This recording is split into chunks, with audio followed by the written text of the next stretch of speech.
Hello friends, for our read aloud today we're going to be reading a nonfiction book about caterpillars and butterflies.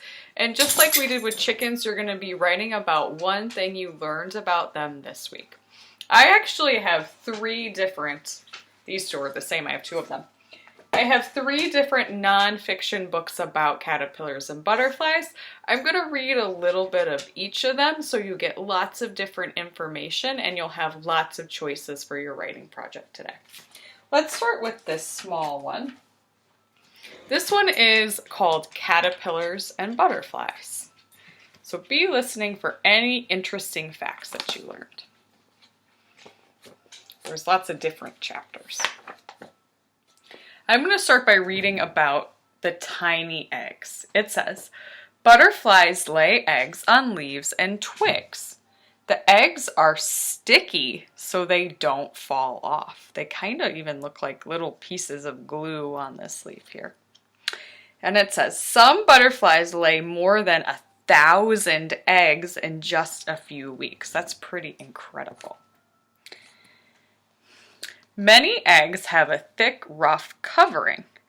A caterpillar is growing inside each egg. They will be ready to hatch in a few days. Butterfly eggs come in different shapes. Some eggs look like round pearls. Other eggs are long and thin. A few hang like beads on a string. So 3 different ways that the eggs can look. That's pretty interesting. Hatching out. A caterpillar bites a hole in its egg and wriggles out. This cabbage white caterpillar is hatching. You can see other tiny caterpillars still inside their eggs. I've always thought this fact is pretty interesting too. First, a caterpillar eats its egg. This gives it energy. It is still hungry, so it eats the leaf the egg was on. Then it moves on to eat more leaves from the same plant. Fun fact, caterpillars have strong jaws. They can munch through a leaf in seconds. Lots of legs. All caterpillars have 16 legs. This is an emperor gum moth caterpillar. The front 6 legs are stiff and pointed for grabbing food. Some caterpillars move along in big loops. The front part of the body stretches out, then the back part lifts up and moves to meet up to the front. Right now my son Cooper is learning how to crawl, and he's not yet able to go up on top of his knees and his hands, so he kind of tries to crawl like this with each part of his body. We call that the inchworm. It's pretty funny.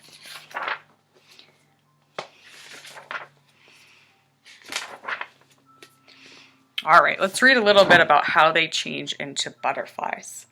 Time to change. Soon caterpillars are ready to turn into butterflies. First, a caterpillar finds a safe, sheltered place. Then it hangs upside down using hooks on its body. Its skin splits and falls off. Underneath is a new skin. The skin gets harder and harder until it is like a case. The hard case is called a pupa. A pupa hangs without moving for weeks. Inside, a butterfly is growing.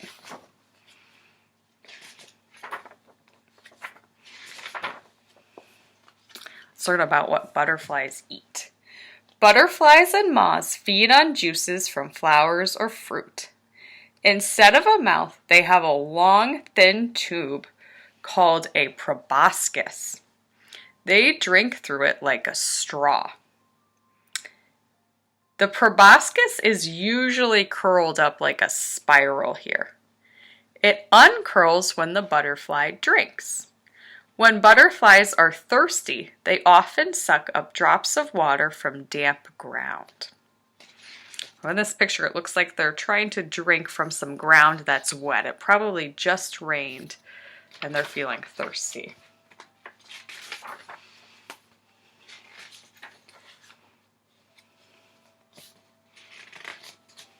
Big and small.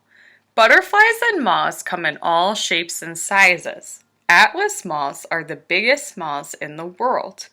Each of their wings is wider than the page of this book.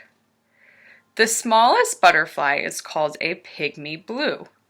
This is the real size. This is tiny. It's even smaller than my finger. Wow, the pygmy blue. This is a zebra swallowtail butterfly. Many swallowtails have long wings that make them look bigger. This helps to protect them from enemies. Birds often snap at the butterfly's dangling tails instead of its body. The butterfly has a chance to escape. Losing a bit of its wing doesn't hurt. All right, so that was from our Caterpillars and Butterflies book. Let's look at the Butterfly Life Cycle book next. We know most of the information in this book, so I'm only going to share things that are new. We're going to learn about different kinds of butterflies in this book.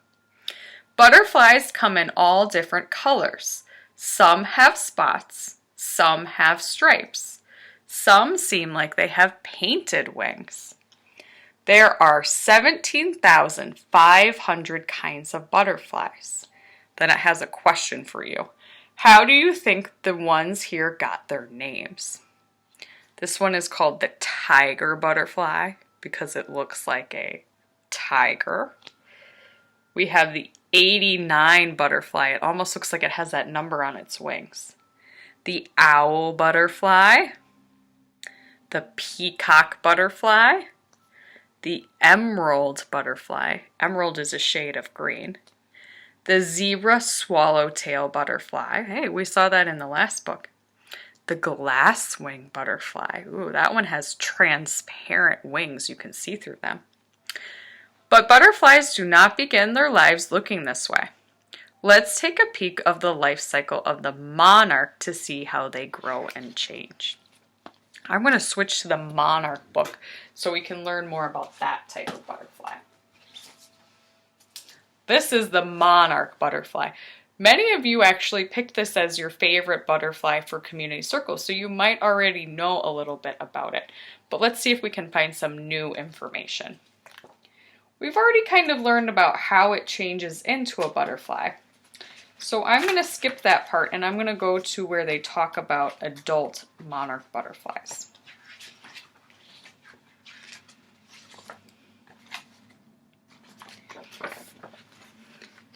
The monarch butterfly only flies during the day. When it rains, the butterfly stays dry, hidden, and under leaves. Fall is on the way. Soon it will be cold. If the monarch butterfly doesn't fly south, it will die. Once again, it darts up to the sky. The butterfly will take a long trip to a warmer place. This is called migration. And back when we read the book called Animals in Winter, we talked about different animals that migrate, and we learned that butterflies, especially monarchs, are an animal that migrates. They leave the cold and go to the warm weather. The monarch will fly to where its ancestors have always gone. Sometimes it's the very same tree. Other monarchs keep appearing, making a cloud of orange in the sky. At night, they rest in trees. Sometimes they fly up to 12 miles an hour and almost 100 miles in one day. There could be 1,000 butterflies traveling together. And this map is going to show us exactly where they go. They fly to places such as Florida, Southern California, and Mexico.